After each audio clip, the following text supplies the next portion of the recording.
Are you a first responder, a veteran, a doctor, a nurse, a teacher, or a Let's Go Blues radio listener? Of course you are. If you're in the market to buy or sell a home, call real estate superstar Mike Burgoyne today at 314-753-4060 or email him at mike@strikewithmike.com to earn special rates today. 60 Pickleball is an industry leader in high-end pickleball paddles. Use discount code CPRICE10 to get 10% off at 60pickleball.com. Don't get stuck on the court with an inferior paddle. Go next level with 60. Have you subscribed to the LGB Minute podcast yet? It's a 5-minute weekly St. Louis Blues podcast hosted by Jeff Ponder that is released multiple times a week to fill the gap between Let's Go Blues radio episodes. Subscribe today.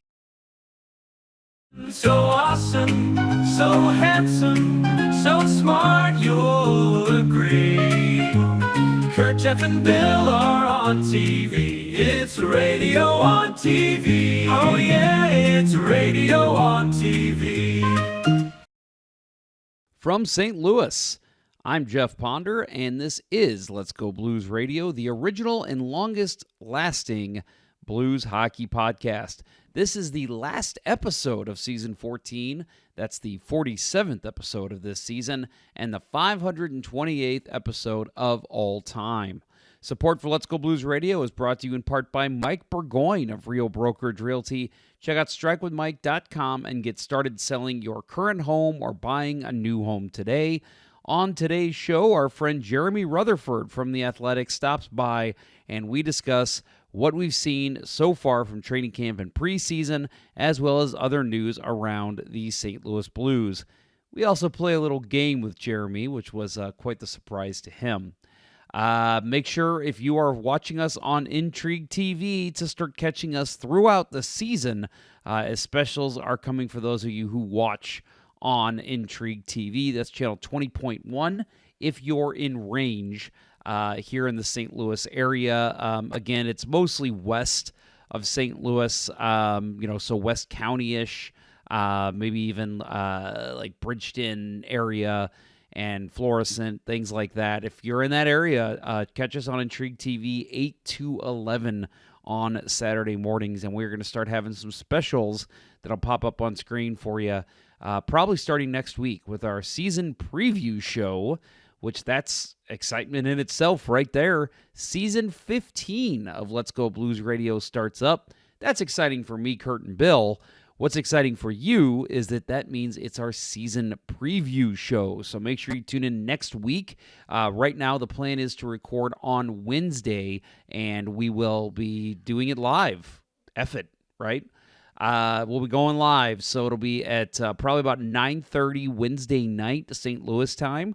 So we hope you can join us for that. It's going to be a lot of fun. We always enjoy our season preview shows, and this is obviously shaping up to be a very interesting season for the St. Louis Blues, as according to their GM, they are out of the rebuild, retool, or re-whatever, as he called it.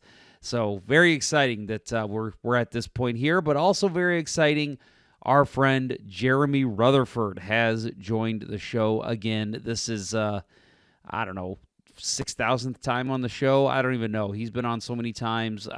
Good friend of Let's Go Blues Radio, even part of our congratulatory, the 300th episode when he came on and congratulated us, much to the surprise of Curt and Bill. So anyway, very excited to get Jeremy out. And again, usually this is where I start talking about some blues news, but I'm going to save that because obviously Jeremy knows more than I do about blues hockey, and he is going to provide his insight on everything we've heard about the Blues coming in from preseason and training camp. So we're going to take a quick break right now, very quickly, and when we get back, you will hear from myself and Jeremy as we break down the St. Louis Blues. After these messages, we'll be right back. As a hockey player, Mike Burgoyne knows a thing or two about making the perfect play. And when it comes to real estate, he's always ready to score the winning goal for his clients. If you're a first responder, a veteran, a doctor, a nurse, a teacher, or a Let's Go Blues radio listener looking to score the home of your dreams, you'll receive special rates with Mike. Go ahead, shoot some questions his way, and he'll have the answer quicker than Curtis Joseph on a breakaway. Curtis Joseph got the pedal down. Any barriers? Mike will mow them down like Chris Pronger in front of the net. He'll score you your dream home or sell your existing home faster than a Brett Hall one-timer. Flip past the Hall. He shoots. He scores. See Burgoyne's real estate prowess in action today by emailing him at mike@strikewithmike.com or by calling 314-753-4060.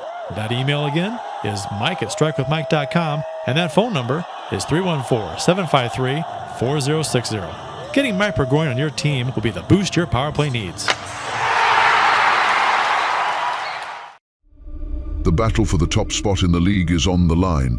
Many warriors have entered the concrete jungle, but when the smoke clears, only one will remain. They all want it, but only one shall have it. Hide your children, lock your doors. Those with weak stomachs should almost certainly look away. This is Big Boy Pickleball. You have been warned.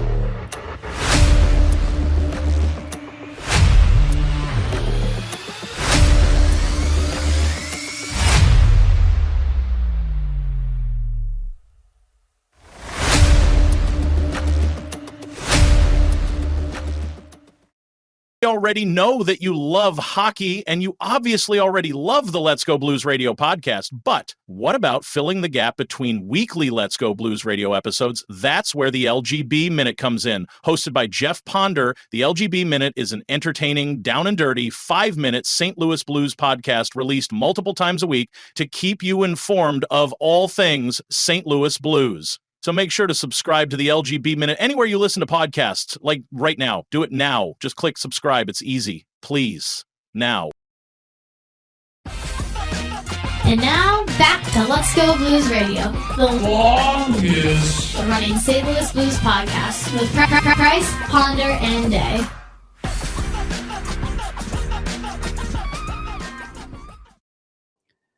And we are back from break, and I'm happy to be joined by our friend Jeremy Rutherford. He is the senior writer for The Athletic, covering the St. Louis Blues. He's also a Blues correspondent, insider, whatever you want to call him, for 101 ESPN, of course, the flagship station for the St. Louis Blues.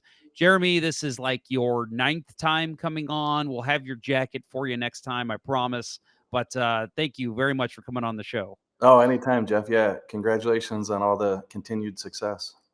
It's crazy. We're coming up, you're actually closing out season 14 with me, and we're going into season 15. How nuts is that? That's awesome. And we've been going the whole time with 4 total listeners. I mean, I don't know why we're still doing it, but no, it's been fun. And obviously we're excited for the upcoming season 25-26. And so I want to actually open by asking you a question about, where did you go to school? We're talking high school, I'm guessing, right? High school, and then let's talk about college too. Yeah. I went to Lutheran South, and I love that story. Just a backstory on that is my mom was a single mom for a bit, and she really had the goal of sending us to a private school, Lutheran school. We went to Lutheran grade school, and she worked 3 part-time jobs to be able to pay the tuition. And one of my favorite stories of all time, Jeff, is that one of those jobs was at Schnucks, and she worked in the deli, and she happened to slice her finger one day, and there was a cut. And the way that they repaired it was they took a skin graft off her back and put it on her finger. And I believe she got a workman's comp check of about $1,500. Well, she just happened to be behind about $1,500 on our tuition. And so she just signed that check over to Lutheran South, put it in her bank, and then wrote a check to Lutheran South. And so she has since passed. She died in 2003, age 49, of ovarian cancer. But whenever I talk about my mom, I tell that story, and I say that she gave the skin off her back to send us to high school. Pretty amazing. So Lutheran Very, South.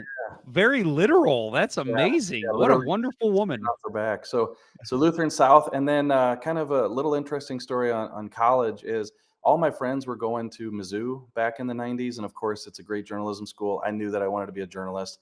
I wanted to go to Mizzou. It was going to be pretty expensive, so I knew I might not get to go. But what happened is I was writing for the suburban journals one day, and I walked onto the field to interview the coach, and he kind of took a step back. His name, I didn't know it when I walked up to him, Mike Smith, the deputy sports editor at the Post-Dispatch.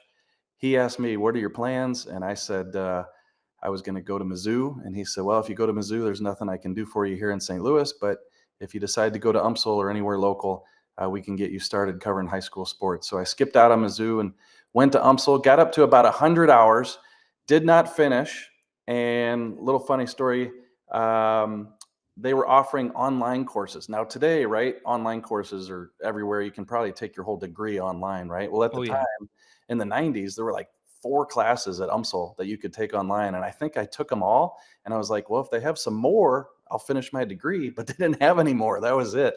So I didn't finish. And recently, here we are, 20 plus years later, 25 years later, I was digging through some stuff in the closet, and I came across a letter from UMSL that said, "Hey, we noticed you're about 20 hours short of your degree. If there's anything we can do to facilitate and get you across the finish line, we'll be happy to help." And this letter was dated like 1998. So I don't think I can go back and finish that any longer.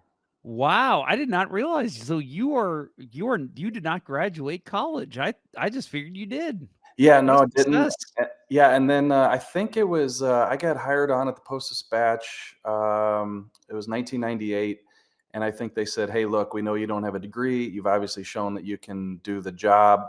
Let's just give you a job and put you to work, and we know you're dependable, and let's see what happens." So I feel like, I don't know, maybe you couldn't do that today. So I kind of backdoored my way in a little bit. Just a perfect place, perfect time meeting Mike Smith. And if not for that chance encounter, then I probably would have had to stick in school to finish that degree to get a job. No, that's incredible. I mean, take it from me, somebody who went 4 years, got an English degree from UMSL. Here's a guy that didn't get his degree and writes way better than I do. Get out of So, although I do have a book signed by you that Oh. says I am your favorite writer. Oh, So awesome. That's awesome. I don't know if you remember that. Yeah, It was Bernie Federko, the thing at Kirkwood Brewing, I think that's is what right. it was. Yep. And you were like, "What do you want me to sign?" I'm like, "Well, your name and I don't know, say I'm your favorite writer." And so you did. You without hesitation. "Thanks, Jeff. You're my favorite writer, Yeah. Jeremy Rutherford." I'm like, "Are you kidding me, man? I was just kidding." No, that's awesome. Yeah, and never think you'd write 2 books, but you got the opportunity, and that event. It was fun to be out there honoring Bernie Federko, writing a book about him. I just, when you get an email that says, "Hey, would you like to write Bernie Federko's autobiography? And can you ask him if he'd be interested?" And of course, he's just a legend. I call him like the most down to earth superstar I've ever met in my life. I know you've probably had a few encounters with him too. Oh yeah. Yeah, he's great. So anyway, yeah, I do remember that, and I was telling the truth that you're my favorite writer. Perfect. Yeah, it's funny that you say that about Bernie, because during COVID we had Bernie on the show, and when he pops on the phone with me, the first thing he says is, "I'm honored you asked me to come on." Wow, that's And I'm awesome. like, "You're Bernie effing Federko. How are you the one that's honored?" Yeah. And it just shows that the kind of down to earth person he is. And it's anyone who's met him knows, like, you have a conversation with Bernie, he talks to you like you're best friends. It's unbelievable, and I'll add to it by saying this: there were times where you're trying to do your day job, writing for the Post-Dispatch and writing for the Athletic after that, and you know that you have this deadline for the Bernie Federko autobiography. Like, you have to have 115,000 words by X date, or the publisher is going to be, upset. And I would call Bernie and I'd say, "Hey, Bernie, we really need to get working on this book. What's your schedule like this week?" And he'd say, "JR, you tell me your schedule. What's your schedule?" When can you do it? And I'd say, Bernie, this isn't about me. This is about you. You tell me when and I'll jump as high as you want. Like I'll be out there Monday to whatever. And he'd say, no, just come over whenever it works for you. And then I'll never forget, I'd get out to his house. I'd have my recorder ready. I'm ready to make a lot of headway on the book. And he would say, yeah, forget about the book today. We're going to go to lunch. Let's go to lunch with Perry Turnbull and a few other guys. So the book took a little bit longer than originally planned. Yeah, it's funny because Perry actually runs one of the rinks I play at over at Midwest, and he apparently him and Bernie are like very close friends. So you get a couple drinks in Perry, and he's going to tell you some Bernie stories, which are always fun to hear. So let's actually start talking about what you're here for, the St. Louis Blues. And the first question I have for you is actually from a listener of the show. I'm gonna butcher the name. Oz Swart on Blue Sky. Cali Blues Bleeder is the handle. They say, has there been any moves or any indications in camp that suggest that the Blues are addressing their 6-on-5 issues from last season? No, it's a great question. And I've been to most of the practices. Jim Montgomery has not touched on it in his media sessions. I do know that they worked on some PK, a couple different practices. It's tough to see when you're looking down on the ice if there's any added wrinkles, anything that they're doing differently. I know that Jim Montgomery said they'd be, putting a lot of focus on that. But to answer the question, to the best of my knowledge, the practices that I've seen watching the PK, I did not see any specific detail where I could say, hey, this is what they're doing differently this year. I'll say that it was Boston and I want to say Philadelphia. I was watching a preseason game that went to overtime, and Boston ended up going to the power play, and the announcers were saying they have not practiced this in training camp. It's only at that point only been 2 or 3 days, and it's like the announcers were like, this should be interesting because they have not practiced 4-on-3. The other team has not practiced penalty kill 4-on-3. So this could be a complete terrible showing by both teams. And it was. The passes were not crisp. Players were not moving the way that you see a move typically. And so, yeah, I'm sure that's something that they will work on over time. But, yeah, I would think as training camp starts and you've got all of your young guys there, all your AHL guys are there, not really going to be a focus yet. Yeah, once the group gets, broken down a little bit and you get to your NHL team, I'm sure there'll be more emphasis on that. Yep. So one person that's been absent from camp is Jake Neighbours. He had to miss because of some personal reasons with the opening of camp. Any news that you've heard from his return or anything we can expect to see from him soon? Yeah, and they put out the press release saying that he would miss 3 days for private matter, and we know that he's really good friends with the Weisblatt family. I did a story last year. His best friend Ozzy, he became friends with him, and Ozzy has the mother who is deaf, and that led to Jake putting the sign language on the Blues hats last year. What an amazing gesture! He's extremely tight with that family. Ozzy has, I believe, 4 siblings. I think there's 5 total, and one of them, tragically passed away in a car accident recently. A 25-year-old brother of Ozzy's, and so Jake was there for the family, as you would expect from him.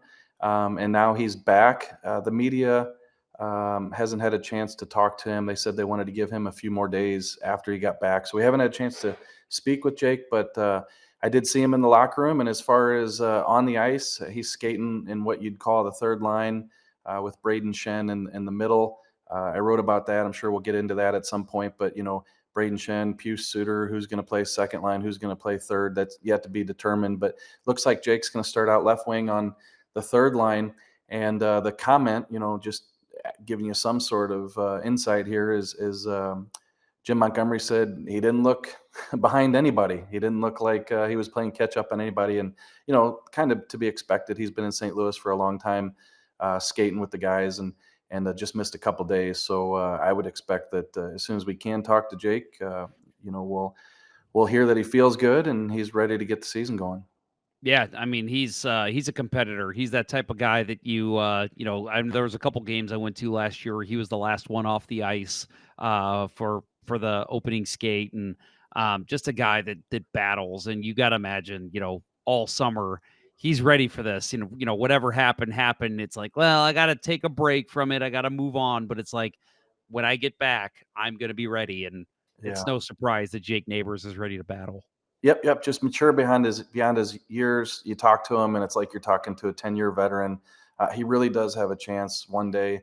You never know how the roster is going to evolve, but I think he has a chance to be a captain. And I personally think, I'm not saying he's a bona fide first line guy who's an all-star, but I think that we will see him in the top 6 at some point this season. And look, if his career is as a third line right winger and he's putting up 20, 25 goals every year and he can play up the lineup in a pinch, I don't think you're hurt if Jake Neighbours is playing first or second line left wing for you.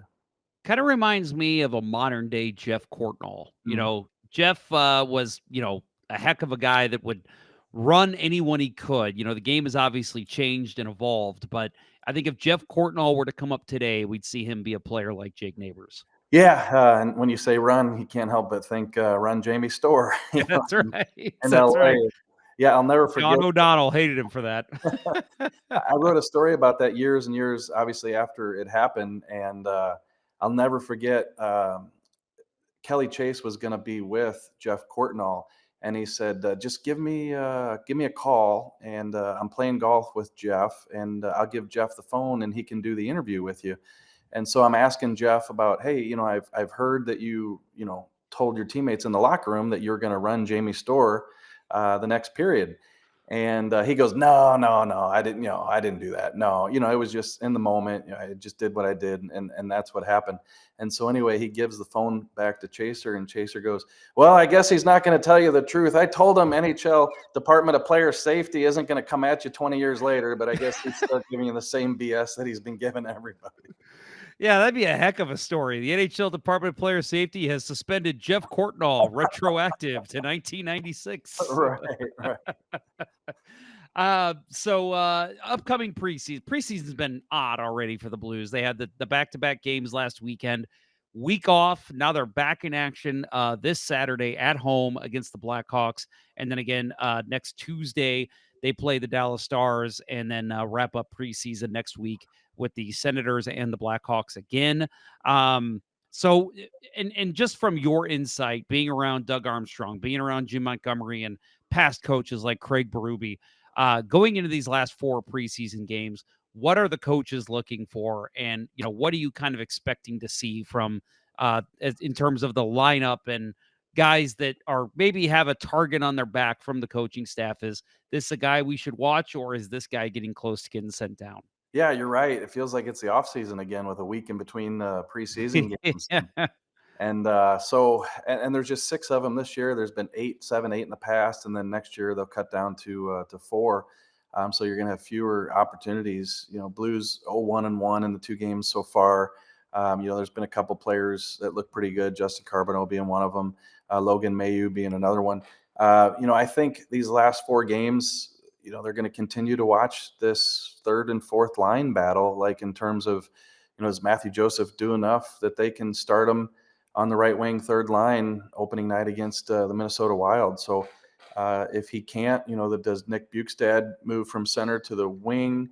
What does the 4th line look like if that's the case? Right now it looks like it's Toropchenko, Sundqvist, and Nathan Walker, but that could change depending on what happens with Matthew Joseph. But honestly, that's kind of the biggest battle. I guess we could kind of talk about what we touched on earlier.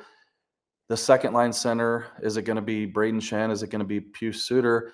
When we did ask Jim Montgomery, hey, you got Suter there in the middle of Holloway and Kyrou, is that something that you like? He said, well, we know what it looks like with Braden Shen. We want to see what it looks like with Suter. I don't think that the Blues can really go wrong there, whether it's Suter, Shen, or their flip-flop. If you do put Shen on the 3rd line, he's played with Jake Neighbours before, so they've got some chemistry on that 3rd line. Also, a reason maybe to put Suter on that 2nd line is he's just a really good defensive player. He's a smaller guy. He doesn't skate fast, but he just knows how to play the game and where to have his stick. And so if you got a really, really good defensively reliable center next to guys like Kyrou and Holloway, I think that could help them too. So that's probably another thing to watch. but really the defense is fairly well set. They're going to give Logan Mayu the runway, so I don't think that even though Kessel looks pretty good, that he's necessarily challenging for that spot. And then the goaltending is wrapped up too. So to me, it's that kind of third, fourth line competition that they'll be looking at. We've had some pretty amazing guests come on this summer. Guys that cover Patrick Bexel, who covers the Montreal Canadiens for Habs on the Eyes on the Prize. Trevor Beggs, who covers the Vancouver Canucks, and we specifically talked about Pia Suter and Logan Mailloux, and both sung praises of both players. Logan Mailloux is a guy that the thing that Patrick kept ramping up about was his shot. That it's not only just a hard, accurate shot, that he gets it off quick. And it's, maybe on the power play, maybe even in even strength, someone passes him the puck's right off his stick at the net, 99 miles an hour. Have you noticed that same kind of thing from Logan Mailloux? And it sounds like you agree with the defensive center that Trevor Beggs was telling us about with Pia Suter. Yeah. So touch on Mailloux first. Yeah, the shot's definitely there. The offensive instinct is there. Jim Montgomery's touched on his defensive play. He's really doing a good job of, closing out plays too. The one thing that everybody has to remember is that he's played 8 NHL games. I know you know that, but I would talk to John Davidson and whomever over the years, and they'd say 300 NHL games before you know what you have and a guy, and he's got 8 games. So that's the difficult part. If you're somebody who's going to evaluate this trade for Zach Bolduc right away, hey, listen, as a reporter, you're objective. You try not to be honks with the players in terms of this guy's going to be a really good player. I think Zach Bolduc is going to be potentially good to great, right? I think he's going to score 30 goals, maybe not this year, but next year. I think he's going to be in the Habs top 6. But right shot defenseman with the potential to be a top 4 guy just don't come around. And now the Blues have a couple of them with Mailloux and Juracek, and then who knows, how long Colton Parayko will play. So I think that the trade can still be a good one and really benefit the Blues, even though Bolduc has a bright future. And then with Suter, I'll tell you, you talked to a guy in Vancouver. I talked to Thomas Drance, who covers the Canucks for The Athletic. And here's what he said to me. And he kind of said this, I don't know, via text or something. So it wasn't something to say on a podcast, but I'll say it anyway. He said, he's short. He doesn't skate very well, and he can't win a face-off, but sometimes he's the best player on the ice. That was the way he described it. And he said, I cannot believe the Canucks didn't figure out a way to keep him. He's that good. And you know what? He just raved about him on the penalty kill. The Canucks had top 3 penalty kill in the league last year. He said Suter was a huge part of that, and he's among the top forwards going over the boards for the Blues PK this year. For me, that's one of the things to watch is that second, third line center really all season. I really think you could kind of pivot those two, Schenn and Suter, pretty much all year as you're, obviously, God forbid, nothing happens to Robert Thomas on the top line. But those two, I just feel like they not only are they good players, in their own right, but they are those types of players that they mix well with so many different play styles of the wings around them. We saw Braden Schenn, like you mentioned, that second line for the Blues last season. Schenn, Kyrou, Holloway was incredible. If Suter could even step in and play half as good as Schenn did on that line, that's going to be great, because then you could move Schenn, like you said, down to that third line with a Neighbours, with maybe you put Bukestad on the wing, maybe Joseph, whoever it is, and if Schenn can play that kind of role, and having those two on the ice, by the way, Schenn and Neighbours, that puts fear in the defense's eyes for the other team. So for me, the options are just limitless for the St. Louis Blues.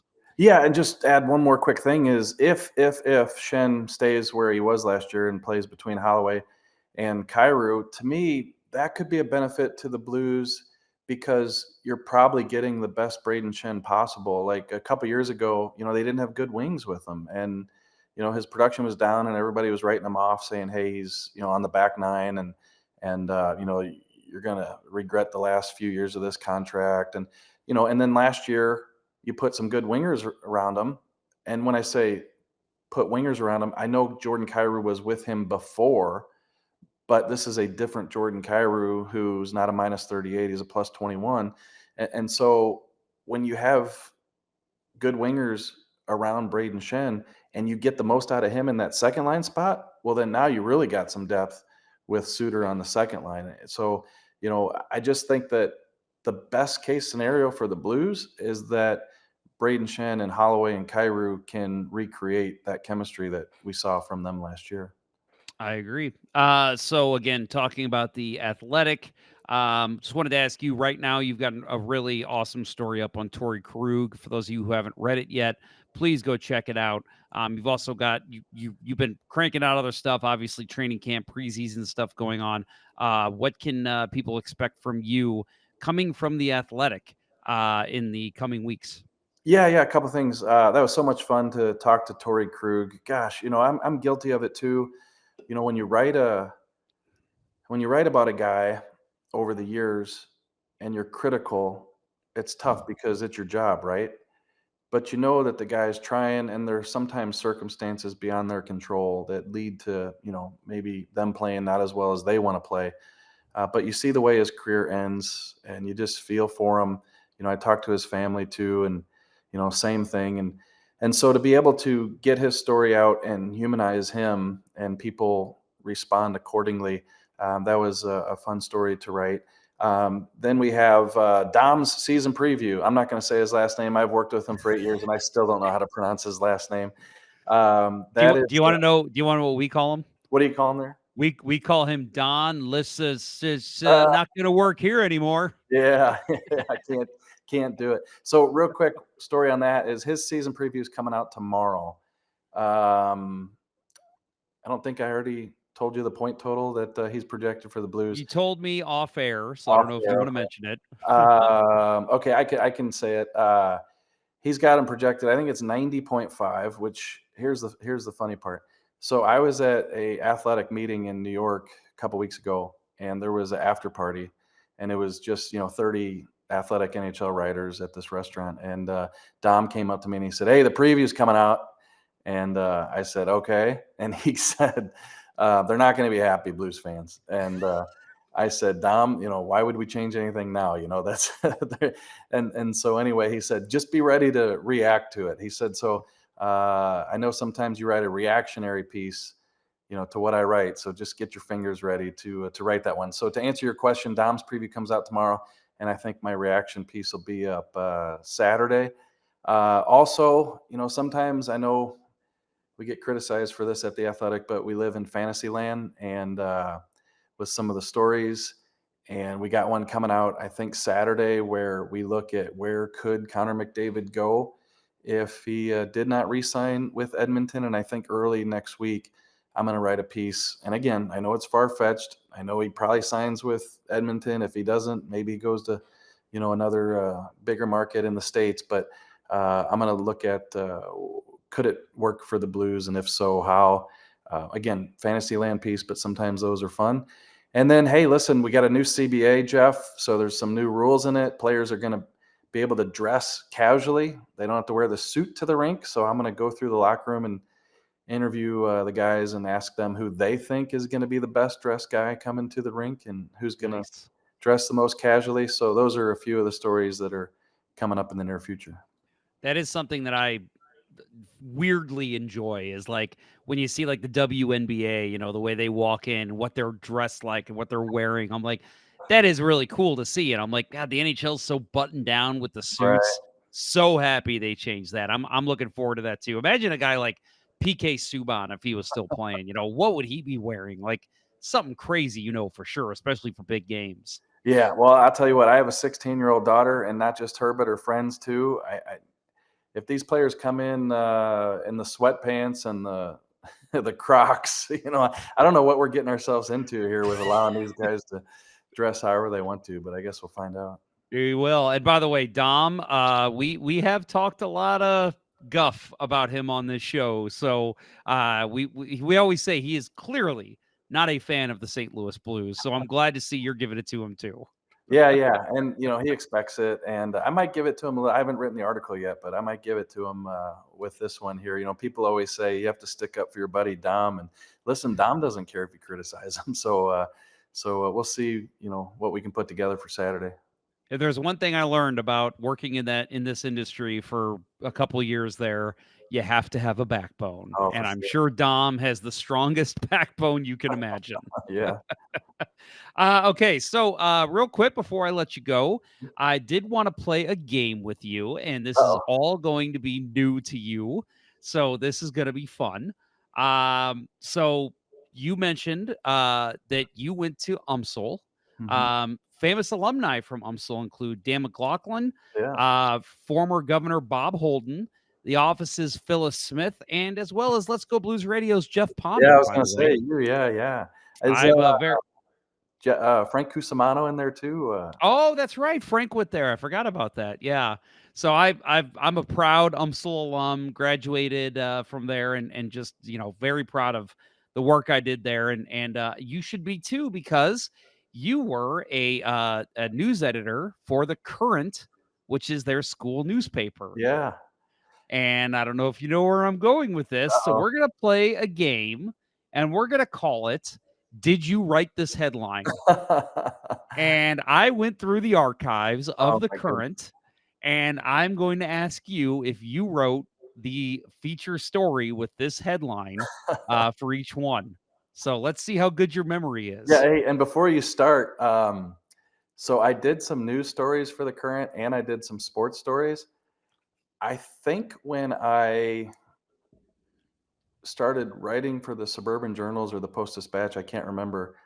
I really wasn't supposed to have my name in any other publications because I was writing for the Post. So I think I had to change the name up for the Current. So I don't know if. Oh, well, there it does say Jeremy Rutherford in Yeah, a yeah, lot I of them. definitely had a number of them, but I can't remember.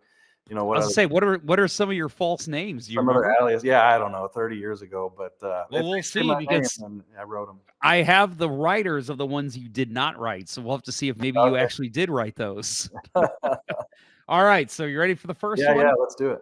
All right. This is from October 18th, 1993. University of Missouri St. Louis fall enrollment increases despite projected loss. I feel like I wrote that story 100 times. Uh, I'm gonna say I did. Yes. That is correct. Okay. Written by Jeremy Rutherford, October 18th. Now, January 31st, 1994. Asbestos suspected in J.C. Penney building. I think I did. I remember that story.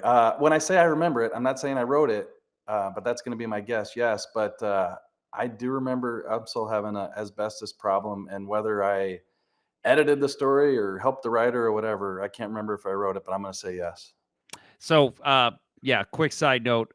When I said I wanted to go to UMSL, I remember my mom saying, "Oh, you ready to breathe in all the asbestos?" But yes, you did write that Okay, one. So yeah, that I was do again remember dealing with that. Yeah. January 31st, 1994. All right.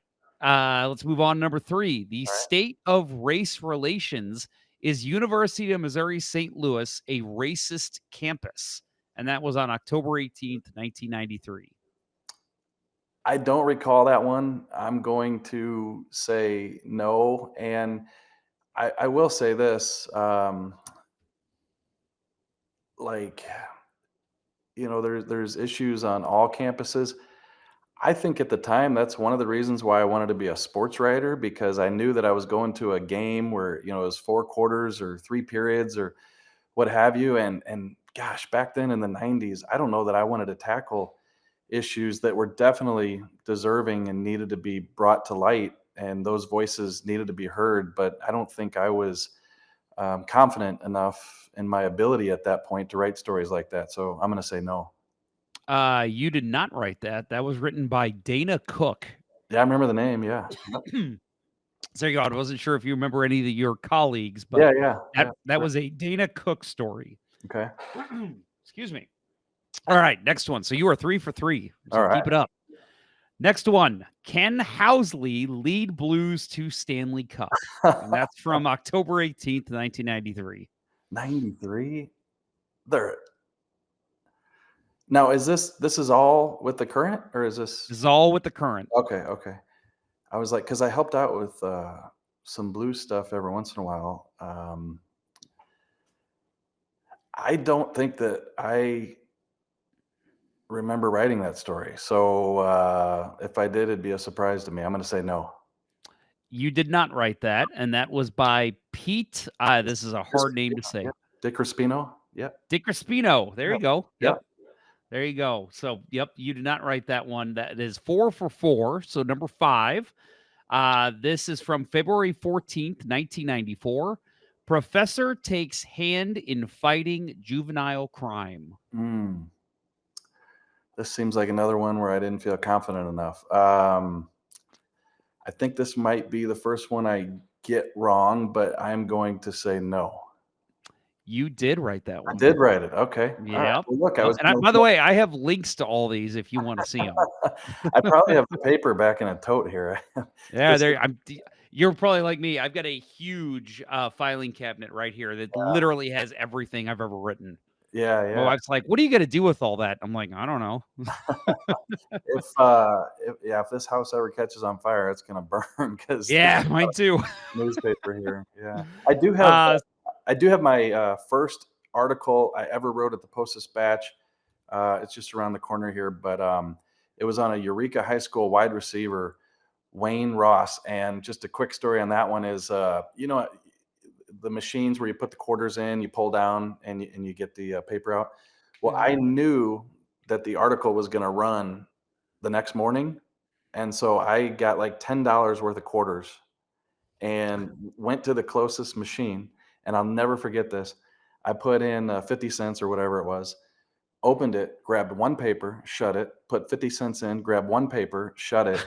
And I did that with $10 in quarters. And I'll never forget, there was a lady walking by and she just stopped in her tracks and looked at me and said, "What in the living hell are you doing? You know, you can just grab the whole batch of papers." And I said, "I can't do that. That's too much." So still have that article from the first one from the Post-Dispatch.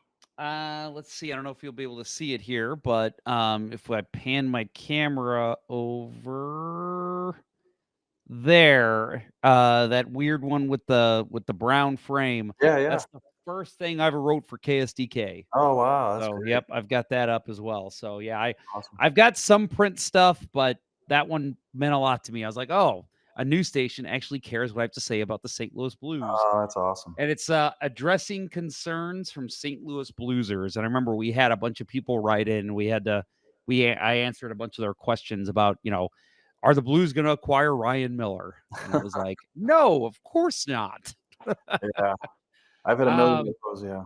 Yep. So 4 or 5 now. When I say a million of those, I've had a million where I was wrong. Oh, yeah. Heck yes, me Are the too. Blues going to trade Paul Stastny? No, and then they trade 2 hours later. Yeah. So. All right, next one. This is number 6. $1 million grant. Fish protein may help professor keep airplanes free of ice. Oh my! And that is February 14th, 1994. Sounds like a Jay Leno headline. Isn't it crazy that, let's say I did do it, like it seems like something you would remember, but yet 30 years later, it's crazy. It's hard. It's hard to remember stuff like that. I've had somebody do this with some of my old articles from when I was like 16, writing posts on like hockeytraderumors.com. And I'm like, I definitely didn't write that. Yeah, you did. Yeah. I don't remember it, but I think I'm going to say yes, just because I'm going to be shocked. And that's the reason you threw it in there, because it was so weird. It was a weird one, and I threw it in there because it was weird. You did not write that one, apparently. Clint Zweifel. Zweifel, yeah. Yep. Clint Zweifel. Okay. Yep. He wrote that one. So you are, what are we? 4 for 6. Mm-hmm. All right. Moving on. Sexy legs walk free. Apology expected from fraternity. When you first started Sexy Legs, I was like, there's no way. But then I do remember a fraternity apology. Gosh, I hate to go 4 for 7 here, but I'm going to say yes, I did write that one. You did write that one. Okay. That's correct. 5 for 7. Yeah, I saw the sexy legs and I was like, oh, I got to throw this one in there. Yeah. That does not sound like something Jeremy would write. I don't remember the details, but I do remember an apology from them. All right, number 8, Stargate, spectacular science fiction movie adventure for all ages. I was not a movie guy. I was not Siskel and Ebert. I think we had somebody else for that. So if I did it, that means our movie writer was sick and and couldn't get to the movie or something. I'm going to say no. You did not. That was Scott Lamar that Okay. wrote that one, Yep, and that yep. was October 31st, 1994. Okay. There you go. So, yeah, you're doing well. 6 for 9 right now. This is the next one, October 17th, 1994. Congressional races heat up. Ashcroft, Wheat, send representatives. Kelly, talent, exchange spirited words. So very political. I'm going to say no, and I'm going to try to get bonus points here and say that was Clint Zweifel that wrote that. That was October 17th, 1994. You did not write that, but it was Beth Robinson. Oh, Beth. Yeah. No brownie points there. No. Nope. You were close, but hey, you got it right though. Yeah. All right. So you are 7 for 9, right? 7 for 9? I think that's right. You'd think I'd write this kind of thing down. And then the last question I have for you, former University of Missouri St. Louis student, now one of area's hottest night shift jocks. And that's from November 28th, 1994. I know that I wrote it, and his name was Rick, right? His name was Rick. Rick, yeah. And here's the funny part about that story. What was his last name? Rick Idle. Yeah, Rick Idle. Rick, how could I forget? Yep. Rick Idle? Yeah, so I did write it, and here's the funny part. I used to go to a club over across the river, Stages. It's kind of where the racetrack is now, and it was the hot spot to be. I'm 50 years old, so whatever, way back then. And I said, I'm going to write a feature story about this guy for the Current. And so I sat down with him, spent a lot of time, hey, Rick, hey, Jeremy, we're having a conversation. And then the following week, I take my friend to Stages, and we're going to have a blast. And Rick Idle's going to be there DJing the party. And I said, this guy knows me. I wrote a story about him. He loved the story. And as I walk in, he's on the air, not just in the club, but it's going out on the radio station airwaves. And he points at me, and on the air, he goes, Jim's in the house, and called me by a different name. And so my buddy who I went over there with, he goes, oh, yeah, he really thinks something of you and really loved the story. He's calling you by the wrong name. So, but yeah, Rick Idle. That's awesome. That's hilarious. Is that 8? Yeah, I actually had something similar happen with Jim Fox of the LA Kings broadcast. He, I just one time just randomly sat next to him during a game, and he, just talked the whole time with me, which was awesome. Great guy. Next time they were in town, I walk by him and go, oh, hey, Jim. And he goes, oh, Mike, how are you? Oh, and I'm like, oh, boy. I'm Yeah. I'm not going to correct him. That's funny. That's funny. Yep. But hey, man, that was a lot of fun. Yeah. Hey, 8 for 10. That's Yeah, pretty blast good. in the past, yeah. Yeah, I'm glad you remembered that much. I know I like I said, I'm not good about remembering anything. So proud of you for remembering that much. Again, this has been Jeremy Rutherford of The Athletic, and of course the Blues Insider for 101 ESPN. Before I let you go, Jeremy, I do want to let our audience know, how can they subscribe to The Athletic, and where can they find you to interact with you on social media? Yeah, appreciate it. Yeah, and thanks for the time here. It's theathletic.com, and I believe there's still a subscribe button on the top right column. We were purchased a couple years ago by the New York Times, so they're giving us some great direction, putting a lot of resources into the coverage. A lot of people think that, hey, it's New York Times, it's going to be national. No, they want local. They want the Blues. I just went to a meeting 2 weeks ago up there at the headquarters, and they said, hey, keep kicking out that Blues coverage. So if you subscribe, that's what you're going to get. And then on social media, gosh, there's so many forums these days, right? And I think, so you got at JP Rutherford at Twitter. I can't even remember the Instagram name. Blue Sky. There's a few of them. But I will say this, even though I don't know my handles, they want us to do some more video this year because eventually we're going to have, a really good department at The Athletic where we can literally produce the types of videos that you see, maybe, Channel 2, 4, 5 Sports, to go along with our stories. But in the meantime, until that gets built, I think this year I'm going to do some like updates, leaving practice, leaving games that I'll have on TikTok, Instagram, and a few others. So, just 45 seconds, a minute. Hey, this guy just got injured. Here's what it means to the Blues, and put those videos out in the various forms. So if you can follow the Twitter handle at JP Rutherford, one of these days I'm going to put the handles out to the other platforms, and you can follow those videos. So, man, Jeff, I'm telling you, like, it happens fast. I got a 16-year-old daughter, 12-year-old son. I make fun of them for being on all the platforms,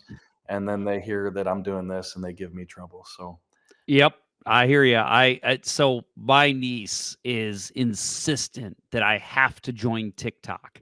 She's like, you will get so many more followers and people will listen to your show more if you just join TikTok. And I'm like, TikTok, I feel like a grandpa on TikTok. Like, I go on there and everyone on there is, teenagers, 20s, even 30s. And I'm like, I think my age group missed that. I'm sorry. But then I hear people businesses are like, we got to get on TikTok. And I'm like, maybe we should. I don't know. We'll see. Yeah, no, and it is crazy. Like, even Instagram, sometimes I'll post my stories on Twitter and they don't get a ton of traction, or the people who are, retweeting them, or it's just a certain group, of Blues fans.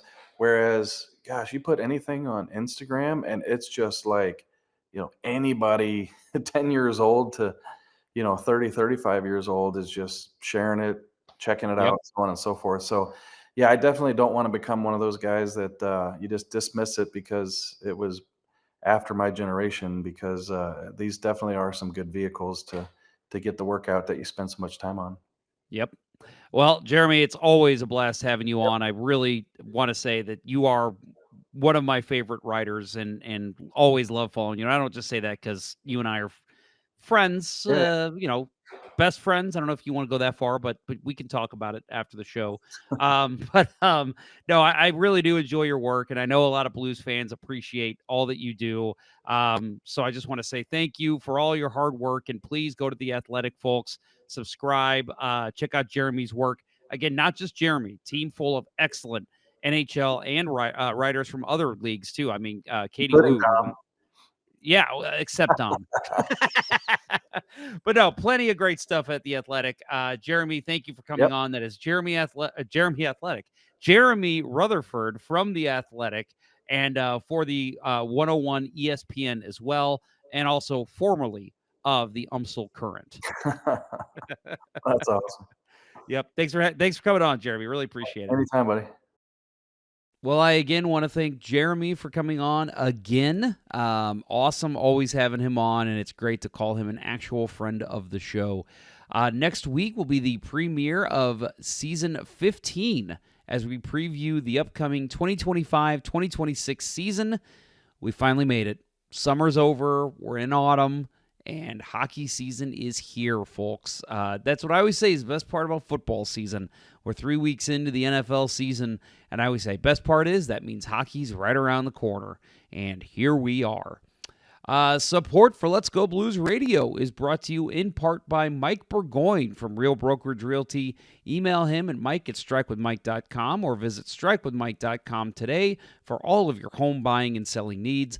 That'll do it for episode 47 of Season 14, the season finale of Season 14 of the original St. Louis Blues hockey podcast, Let's Go Blues Radio. Thank you so much for tuning in, and have a great week, everyone. We will talk with you next week for our season preview show.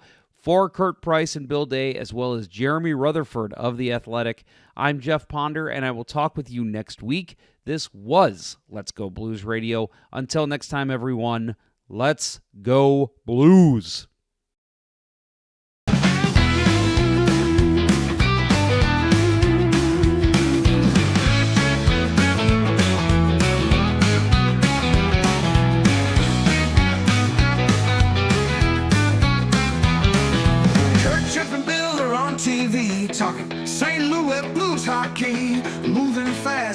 catch the beat.